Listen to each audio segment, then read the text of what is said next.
My name is Engineer Onya Christopher, a registered member of Koren and a member of Nigerian Society of Engineers.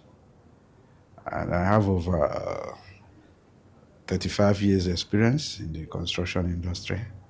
And I am one of the project engineers, supervisors in one of our sites. Presently, I'm at Sinojo site in Dawaki. At the same time, I have some supervisory roles to play for other projects. Engineering as its whole, I think the first rule or modern day, the tense of Tower of Babel, the biblical story of Tower of Babel. They are the first sets of craftsmen.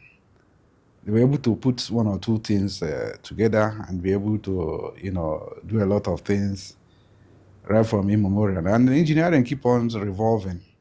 In any project, in any modern day, the first thing is as in the role of an engineer.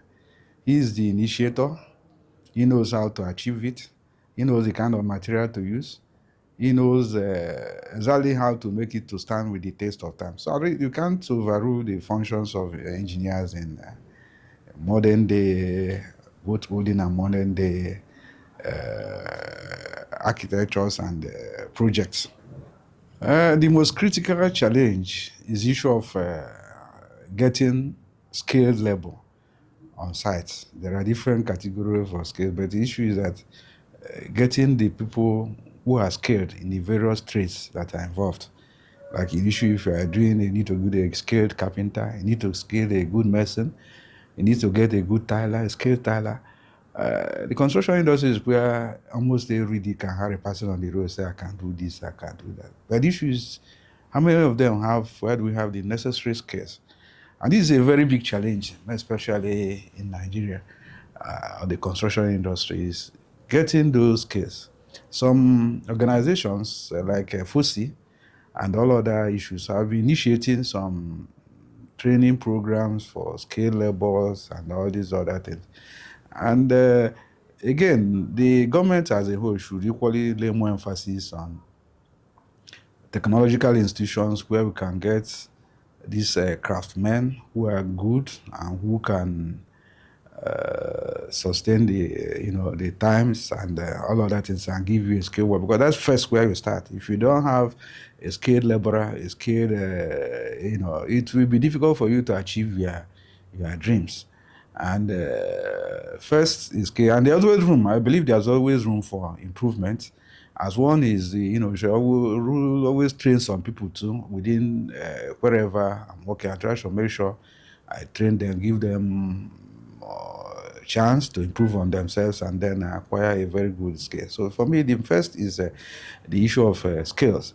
Then the second issue is that in our market today, the construction industries, most of the areas are filled with substandard materials. If you go to steel, most of the steel are not meeting up the required strength.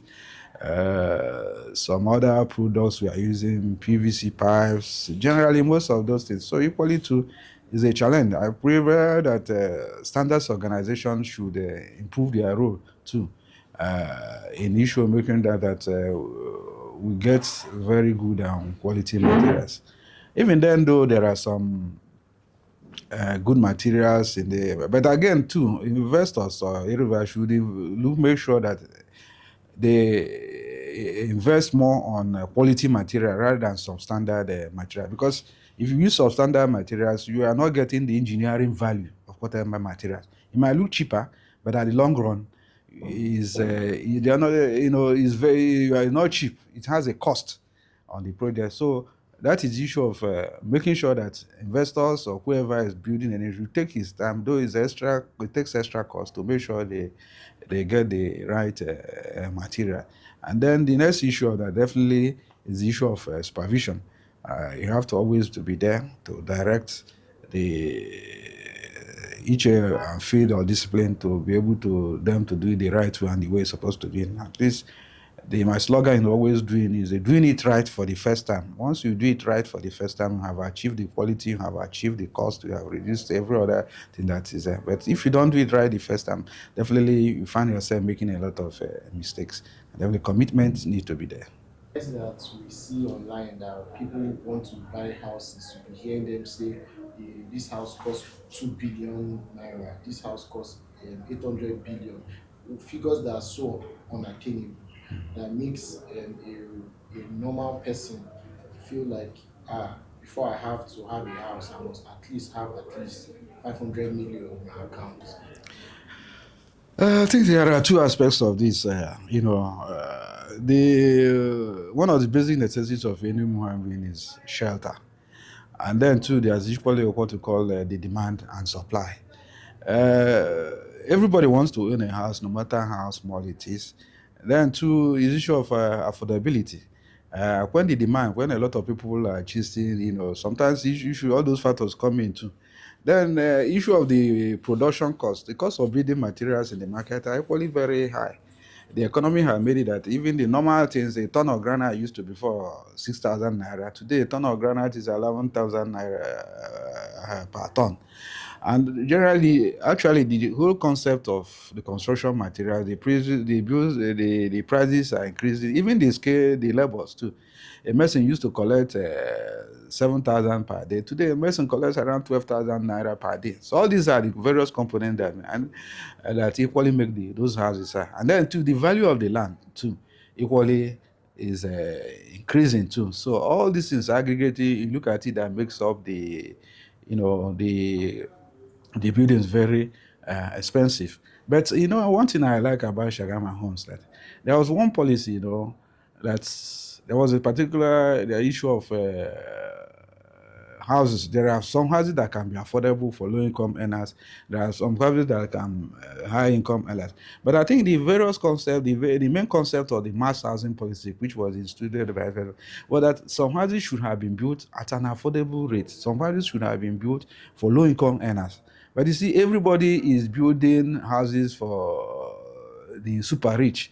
They are not changing, but in Sagama Homes, there are houses for low income earners, there are houses for building medium income earners, and there are houses for high income earners. So relatively, in Sagama Homes, they adopted that policy. They are not just building one specific of type of building prototype. They have various building prototypes. So it depends on how much you can afford it. So, and most of the times too, if you look at it holistically, Sagama Home is a place to invest in. Yes, in any building, any structure, the first thing you talk about, if the foundation is weak, definitely the whole thing up will collapse. So definitely, if you are procuring or if you are building, the first thing you look at the integrity of the soil. Soil structures vary from various, so you have to do a geophysical survey on that plot of land, know the kind of the bearing capacity where the building can go. So if you buy a place in a swampy area, don't expect the same results in a rocky area. And for any structure to stand, the first is the foundation. If the foundation is weak, no matter whatever thing, it will definitely collapse. So, and that is just it. So, in other words, it plays a very big role in the choice of in the value of the land, and in the choice of structure you are going to put, and all these other things. So, it's a very critical aspect in choosing before you start any structure. And then buying a plot of land too. Some house are very difficult terrain that you need a lot of heavy duty equipment to overcome those challenges.